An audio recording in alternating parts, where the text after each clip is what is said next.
ಗುಹಾ ದೇವಾಲಯ. ನಾವು ಈ ರಸ್ತೆಲಿ ಹೋಗ್ಬೇಕು ಅಲ್ಲಿಗೆ.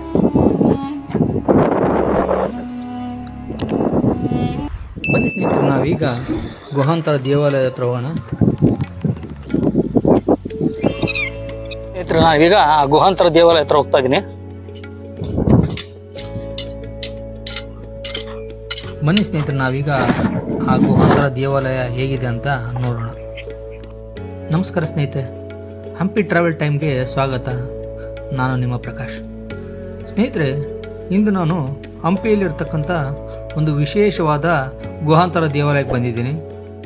ಈ ದೇವಾಲಯ ನೋಡೋಕ್ಕಿಂತ ಮುಂಚೆ ನೀವಿನ್ನೂ ನನ್ನ ಚಾನಲನ್ನು ಸಬ್ಸ್ಕ್ರೈಬ್ ಮಾಡಿಲ್ಲ ಅಂದರೆ ಈಗಲೇ ಸಬ್ಸ್ಕ್ರೈಬ್ ಮಾಡಿ, ಲೈಕ್ ಮಾಡಿ, ಶೇರ್ ಮಾಡಿ ಹಾಗೂ ಕಾಮೆಂಟ್ ಮಾಡೋದನ್ನು ಮರಿಬೇಡಿ.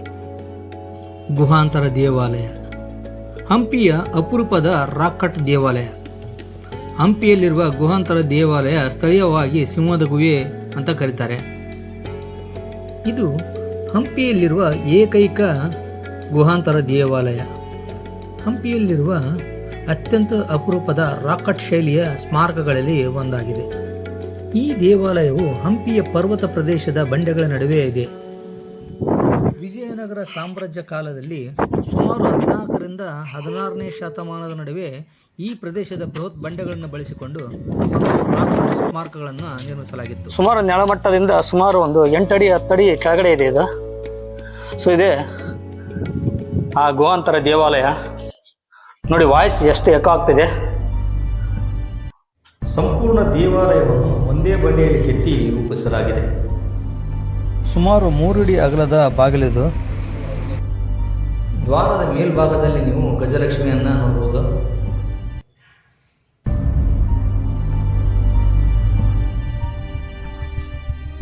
ತುಂಬ ಚಿಕ್ಕದಿದೆ ಅಂತ, ಏನು ದೊಡ್ಡದಲ್ಲ. ಬಟ್ ಹಂಪಿಯಲ್ಲಿ ಕೂಡ ಒಂದು ಗುಹಾಂತರ ದೇವಾಲಯ ಇದೆ ಅಂತ ತೋರಿಸ್ಲಿಕ್ಕೆ ಇದೊಂದು. ಮುಂದೆ ಮುಖಮಂಟಪ, ಒಳಗೆ ಗರ್ಭಗೃಹ ಹಾಗೂ ಮಧ್ಯದಲ್ಲಿರುವ ಕಂಬಗಳು ಇವೆಲ್ಲವೂ ಒಂದೇ ಶಿಲೆಯಿಂದ ಕೆತ್ತಲ್ಪಟ್ಟಿವೆ. ಇಲ್ಲಿ ಗುಹಾಂತರ ದೇವಾಲಯ, ಇಲ್ಲಿ ನೋಡಿ, ಈ ಬಾಗಿಲ ಹತ್ರ ಇಲ್ಲಿ ಸೂರ್ಯ ಇದ್ದಾನೆ ಮತ್ತು ಈ ಪಕ್ಕದಲ್ಲಿ ಚಂದ್ರ ಇದ್ದಾನೆ. ನೋಡಿ, ಚಂದ್ರ. ಗಜಲಕ್ಷ್ಮಿ ದೇವಾಲಯ. ಯಾವುದು ಇಲ್ಲಿ ಮೂರ್ತಿ ಇಲ್ಲ. ಇನ್ನು ನಿರ್ಮಾಣ ಮಾಡಿರ್ಬೋದು, ಆದರೆ ಮೂರ್ತಿ ಯಾವುದೇ ಪ್ರತಿಷ್ಠಾಪನೆ ಆಗಿಲ್ಲ. ನೋಡಿ, ಇದೇ ಗುಹಾಂತರ ದೇವಾಲಯ ಒಳಗಡೆ ಇದೆ. ಇಲ್ಲಿ ಕೆಳಗಡೆ ಒಂದು 6 ಅಡಿ ಹತ್ರ ಇದೆ. ಶಿಲ್ಪ ನಿರ್ಮಾಣ ಮಾಡಲಿಕ್ಕೆ ಪ್ರಯತ್ನ ಪಟ್ಟಿದ್ದಾರೆ, ಅದಾಗಿಲ್ಲ. ಇಲ್ಲಿ ಕಾಣ್ತಾ ಇದೆ ನೋಡಿ, ಅಲ್ಲಿ ಸ್ವಲ್ಪ ಶಿಲ್ಪ ಕೆತ್ತಲಿಕ್ಕೆ ಪ್ರಯತ್ನ ಪಟ್ಟಿದ್ದಾರೆ. ಅರ್ಧಕ್ಕೆ ನಿಂತ್ಕೊಂಡಿದೆ ಇದು. ನಾನೀಗ ದೇವಾಲಯದ ಒಳಗೆ ಹೋಗ್ತಾ ಇದ್ದೀನಿ. ಟಾರ್ಚ್ ಆಗ್ತಾ ಇದ್ದೀನಿ ನೋಡಿ, ಒಳಗಡೆ ಯಾವ ರೀತಿ ಇದೆ ಅಂತ ನಿಮ್ಗೆ ತೋರಿಸ್ತಾ ಇದ್ದೀನಿ. ಅಲ್ಲಿ ಹುಳ ಉಪ್ಪಡಿಗಳಿದಾವೆ.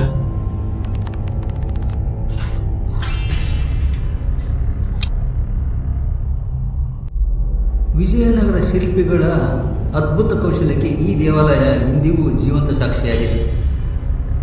ಈ ದೇವಾಲಯದ ಹೊರಗಡೆ ಯಾವ ರೀತಿ ಇದೆ ಅಂತ ನೀವು ಗಮನಿಸ್ಬೋದು. ತುಂಬ ಸುಂದರವಾಗಿದೆ ಈ ಸ್ಥಳ. ಈ ಸ್ಥಳಕ್ಕೆ ಬಹಳಷ್ಟು ಜನ ಬರೋದೇ ಇಲ್ಲ. ಈ ಸ್ಥಳಕ್ಕೆ ಬಂದರೆ ನೀವು ಸರಸ್ವತಿ ದೇವಾಲಯ, ಚಂದ್ರಶೇಖರ ದೇವಾಲಯ ಹಾಗೂ ಆಕ್ಟೋಗಾನ್ ಬಾತ್ ಕೂಡ ನೋಡ್ಬೋದು.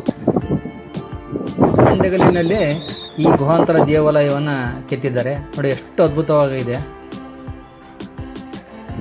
ಸೊ ಬಾದಾಮಿ, ಬನಶಂಕರಿಗಳಲ್ಲಿ ಈ ಗುಹಾಂತರ ದೇವಾಲಯಗಳು ಹೆಚ್ಚಿದೆ, ಆದರೆ ನಮಗೆ ಇದೊಂದೇ ಹಂಪಿಯಲ್ಲಿ.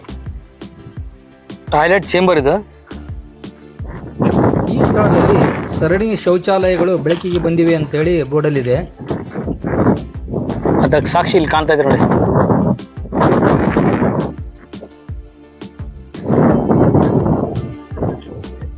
ಮೇಲ್ಗಡೆ ಪೈಪ್ ಕೂಡ ಇದೆ. ಚೇಂಬರ್ಗಳು, ಟಾಯ್ಲೆಟ್ಗಳು, ಚೇಂಬರ್ಗಳಿಗೂ.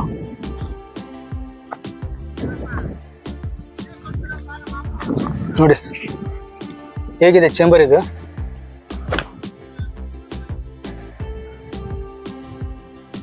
ಈ ಗುಹಾಂತರ ದೇವಾಲಯದ ಪಕ್ಕದಲ್ಲೇ ನೀವು ಗೆಸ್ಟ್ ಹೌಸ್ಗಳನ್ನ ಗಮನಿಸ್ಬೋದು.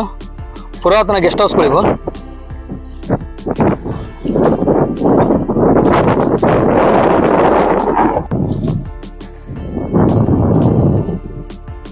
ಪ್ರವಾಸಿ ಅತಿಥಿ ಗೃಹ ಅನ್ನೋಕ್ಕೆ ಕಾರಣ ಏನಂದರೆ ಇದರ ಸಮೀಪದಲ್ಲಿಯೇ 2 ಪ್ರಮುಖ ಮಹಾದ್ವಾರಗಳಾದ ಶೃಂಗಾರದ ಹೆಬ್ಬಾಗಿಲು ಮತ್ತು ಸೋಮವಾರದ ಬಾಗಿಲು ಕೂಡ ಕಂಡುಬರ್ತವೆ. ಇದು ವಿದೇಶಿ ಬರಹಗಳ ಪ್ರಕಾರ ಪ್ರವಾಸಿ ಅತಿಥಿ ಗೃಹ ಆಗಿರುವ ಸಾಧ್ಯತೆ ಇದೆ ಅಂತ ಹೇಳ್ತಾರೆ. ಇಲ್ಲಿನೂ ಕೂಡ ವಾಟರ್ ಸಪ್ಲೈ ಹೇಗೆ ಮಾಡ್ತಿದ್ರು ಅಂತ ನೋಡ್ತಾ ಇದ್ದಾರೆ ನೋಡಿ. ಇದೆಲ್ಲ ವಾಟರ್ ಸಪ್ಲೈ.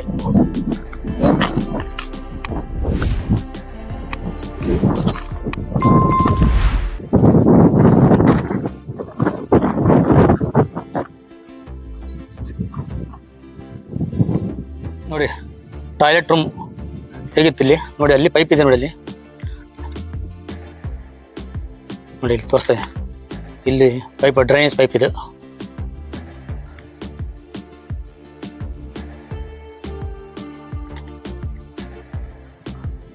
ಇವೆಲ್ಲ ಸರಣಿ ಶೌಚಾಲಯಗಳು ನೋಡಿ, ಕಾಣ್ತಾ ಇದ್ದಾವೆ ನೋಡಿ, ಎಲ್ಲ ಸರಣಿ ಶೌಚಾಲಯಗಳು.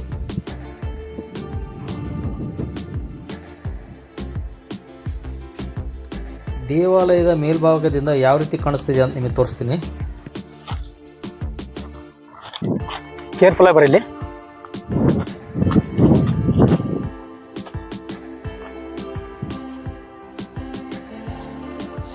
ಅದ್ಭುತವಾಗಿದೆ ಸ್ಥಳ.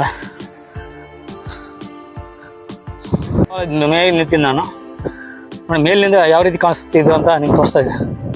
ಅದ್ಭುತ ನೋಟ ಇದು.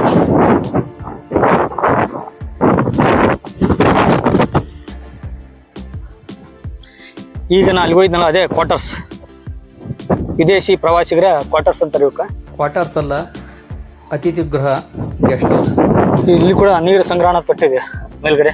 ಮೇಲ್ಗಡೆಯಿಂದ ಸುಮಾರು 5 ಇಂಚಿನ 2 ಪೈಪ್ಗಳು ಕೆಳಗಡೆ ಹೋಗಿವೆ.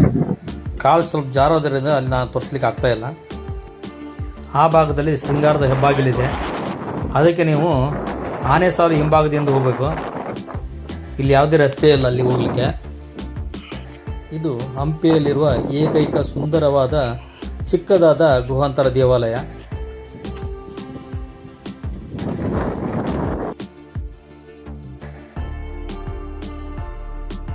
ನಾನೀಗ ಅಷ್ಟಭುಜ ನೀರಿನ ಮಂಟಪದ ಹತ್ರ ಬಂದಿದ್ದೇನೆ.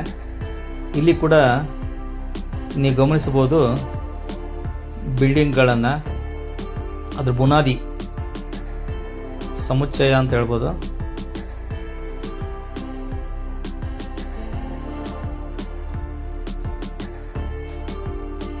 ಪ್ರವಾಸಿ ಬಂಗ್ಲೆ ಅಂತ ಹೇಳ್ತಾರಲ್ಲ, ಟೂರಿಸ್ಟ್ ಬಂಗ್ಲೋ ಸಮುಚ್ಚಯ.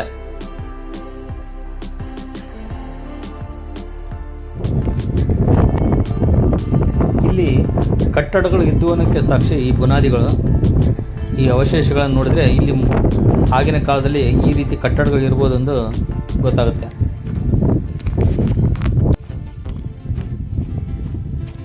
ಅತಿ ದೊಡ್ಡದಾದ ಕಟ್ಟಡ ಸಮುಚ್ಚಯ ಇದು. ಇಲ್ಲಿ 300 ಮೀಟರ್ ದೂರದಲ್ಲಿ ಉಪ್ಪರಿಗೆ ಬಾಗಿಲು ಕೂಡ ಇದೆ. ಸ್ನೇಹಿತರೆ, ನನ್ನ ಹಂಪಿ ಟ್ರಾವೆಲ್ ಟೈಮ್ ಚಾನಲ್ನ ದಯವಿಟ್ಟು ಸಬ್ಸ್ಕ್ರೈಬ್ ಮಾಡಿ, ಶೇರ್ ಮಾಡಿ, ಲೈಕ್ ಮಾಡಿ. ಮುಂದಿನ ದಿನಗಳಲ್ಲಿ ನಾನು ಹಂಪಿಯ ಬಜಾರ್ಗಳ ಬಗ್ಗೆ ಮತ್ತು ಹಂಪಿಯ ದ್ವಾರಗಳ ಬಗ್ಗೆ ಒಂದು ವಿಡಿಯೋ ಮಾಡ್ತೀನಿ. ಪುರಾತನ ಗೆಸ್ಟ್ ಹೌಸ್ಗಳು, ಅವಶೇಷಗಳು ಇವೆಲ್ಲ. ಸ್ನೇಹಿತರೆ, ಇದಾಗಿತ್ತು ಇಂದಿನ ವಿಶೇಷ ವಿಡಿಯೋ, ಹಂಪಿಯ ಏಕೈಕ ಗುಹಾಂತರ ದೇವಾಲಯ. ಮತ್ತೆ ಸಿಗೋಣ ಮುಂದೆ ಇಂಥದೇ ವಿಡಿಯೋಗಳಲ್ಲಿ. ನಮಸ್ಕಾರ.